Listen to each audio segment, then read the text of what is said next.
Hey everybody, Joshua Laycock here, Lifestyle Evolution. Beautiful evening.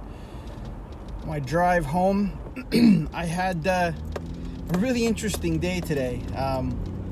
One, I had lunch with a buddy of mine named Steve. I know he watches some of the videos, and man, I really appreciate the words of encouragement that you gave me on the videos. It means a lot to me. But more important than that, I appreciate our friendship, and I'm glad it's nice to have people who are thinking about the same things and who are challenging themselves in the same way. And it's really, really good to have someone to have those kind of conversations with. So, Steve, I really appreciate your time today. Glad that we were able to get together, and we're going to do that a whole lot more often because, you know, I've talked about the importance of having people around you who bring you up and who elevate you and whose company you enjoy. And certainly, man, you fit that bill. So thanks so much. And you may get a bit of a laugh out of this because I think we talked about it briefly at lunch. But, you know, I had a long conversation with someone today. And I think this individual was trying to, I don't know, they were trying to make themselves look good or knowledgeable. But what they were really doing was they were trying to tear everyone around them down. And, you know, I've spent a lot of time studying and reading about various forms of competition and how we as human beings react to competition. And you know, I read this book called Top Dog, and it's a fantastic book. I finished it this morning. And it really opened my eyes to the nuance of competition. But what I also saw was they talk about this unhealthy approach, a maladaptive approach to competition. And one of the hallmarks is where you're not trying to win, but rather you're trying to tear other people down, whether you're trying to beat the other person more than win. And, you know, this conversation that I had, or was a party to, I guess, was within our industry, and they were just ragging on all of our competition and all of the competitors in this space. And I don't know if in certain circles that works or why people think that that's an appropriate course of action. But for me, it's really interesting because it just betrays deep-seated insecurities. You know, I remember I go back to selling, and one of my first jobs that I had was working for a pet store. And this guy who worked there, Barry was his name, he was a fantastic salesman. And I remember a few things that he told me. And one was, if you can sell anything to anyone, you're being disingenuous. You have to believe in the product that you're selling, which was, you know, rule number one. And I really, really bought into that. But rule number two was, don't ever sell something by making someone else look bad, or don't ever sell a product by tearing down another one. The thing that you're selling has to stand on its own, right? My store isn't better than that store because that store sucks. Our store is better because we're awesome. Let the people decide whether that's true or not, but you don't have to tear people down. It's the same thing. Don't sell this product over this one by saying this one sucks. The product has to stand on its own. And during this conversation, this person kept slagging all of our competitors, and it made me really uncomfortable, to be completely honest, because it betrays to me a deep-seated sense of insecurity. It's like, if you can't sell your own product and your own self and your own company on its own merits, but all you have is tearing someone else down by saying how shit they are, the message that I get is, they're all shit and I'm slightly less shit, so buy my shit.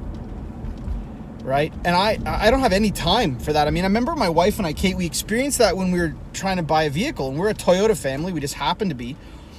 And we went over to Honda, and it just happens to be a Honda. I've owned Hondas as well. But this particular individual, they said, what are you looking at? Well, we're looking at this model of Toyota. Oh, that is a horrible vehicle. Let me tell you why you don't want that and why we're so much better compared to that. And they kept making all these comparisons of, like, our vehicle's better than this vehicle. Our vehicle's better than that vehicle. And I get the comparison game because that's what people are doing. But as I said, you got to give the people you're speaking to, whether it's your clients or your friends or family or a coworker or whatever, you have to give them the benefit of the doubt that they're able to connect the dots. Because if you can't articulate what you're thinking and why you're thinking it about yourself, you're not going to be able to sell them in a meaningful way. And chances are good you don't go to the bar. Let's say you're a single person and you go to the bar. You're a guy and you go to the bar and you see a girl that you want to talk to. You don't go up to her and say, hey, let me buy you a drink, because that guy to the other side of you is ugly as shit. That doesn't work. But we do it in so many other aspects of our lives. And as I said, and I'll keep saying it, is if the only way that you can sell yourself or pull yourself up is by tearing other people down, you're missing the point completely. Your focus is in the wrong place, and you really need to focus on your own product. And what was really interesting is this person was really quite obtuse to the reality of the companies that they were slagging. A lot of the people that were there either work for them or used to work for them.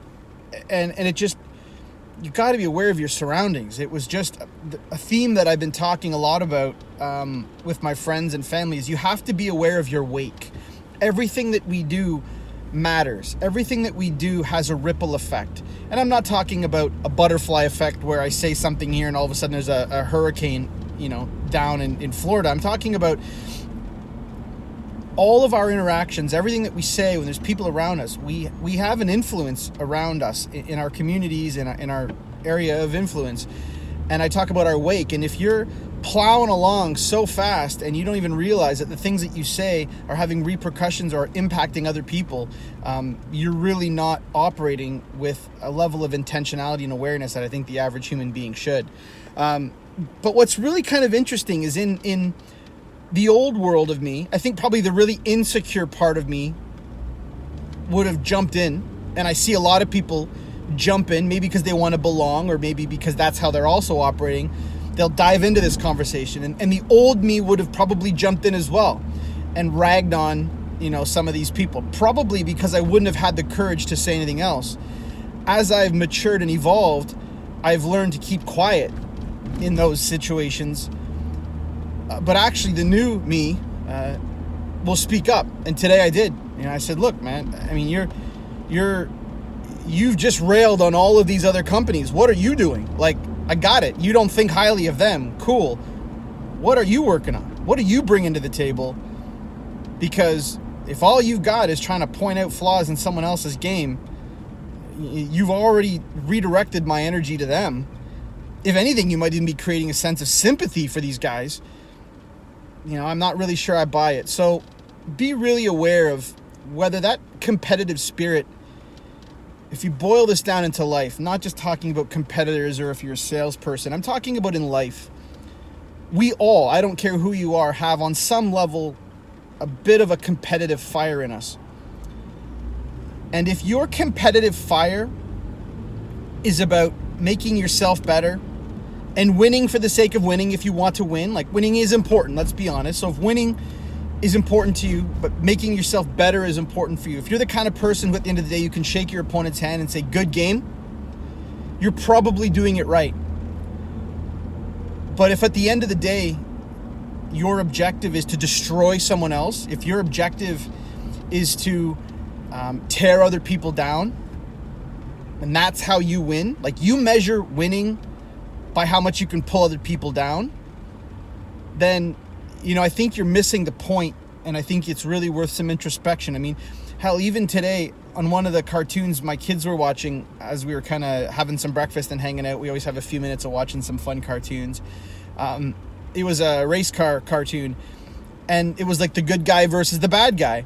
And I thought it was really well done because the good guy was doing really well and he was flying, and the bad guy, the boss said, you got to get faster than him. And he said, no, I don't. I just have to slow him down, right? The bad guy worries about slowing other people down. I was also listening to a podcast today, and this was a company, and they were bought by P&G, obviously much bigger company than them. And what was really interesting is this guy had built this really cool startup, and it was taking off. And like literally within a couple years, they sold this company to Procter & Gamble for like $100 million. And this person was saying, well, what was one of the hardest things that you had to deal with when you now worked for Procter & Gamble, and you had to have this conversation and you had to work with them in this sort of large corporate mindset? And he said, it was really interesting. When I was building my company, I didn't pay attention to what my competitors were doing. All I did was focused on what we were doing, focused on bringing the best product to our customers. Those few customers that were unhappy, we looked to fix their problem and win them back over again. And I focused on building the best product possible. And when I went over to Procter & Gamble, all these meetings were about competitor intelligence. What do you think of this company doing that? What do you think of this company doing that? And, you know, he was smart enough to realize, unfortunately, in that environment, that saying, I don't care, was suicide. But it's true. He's like, I don't care what my competitors are doing. I have to build a product that people are going to want. Make the competitors irrelevant by stepping up your own game, not by being so focused on what they're doing that you're not paying attention to your own thing. And that's what I experienced today. And it was a bit of a disappointment. But I see this a lot in my industry and everywhere. It's like we're doing this comparison game. And if I can't get to where they are, instead of pulling myself up, I find reasons why I can tear them down. So pay attention to that, folks, because I think that it's a really, really dangerous game to play. If you're going to do the I'm better than them because they suck.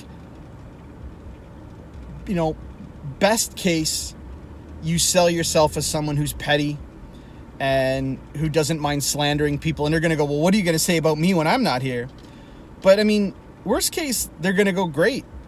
So you're selling yourself because you're slightly shitty or slightly less shitty than everyone else who's shitty. And that's not a winning proposition. So I'd like to see the confidence of selling yourself and lay off the competitors. We can take care of the competitors with healthy competition and, doing our job right. Because I can almost guarantee you the ones who are winning, the ones who we're talking about, aren't sitting around and talking about us. The only time I want them talking about us is when they go, what just hit us? What was that blur when they passed us? So anyway, that's all I got on this. But, it's interesting that, like I said, the two things is I'm seeing this more and more. And as you evolve and as you get more confident, it's a little easier to say, hey, why don't we shift the tone of conversation and why don't we have a more constructive conversation about talking about how awesome we are, how awesome we're going to be. And that's all I got for that. So if you're tearing people down, cut that shit out. It doesn't look good on you. It doesn't help you as much as you think it does. And I think you're missing the point of healthy competition. Have a good one, and I will see you tomorrow night.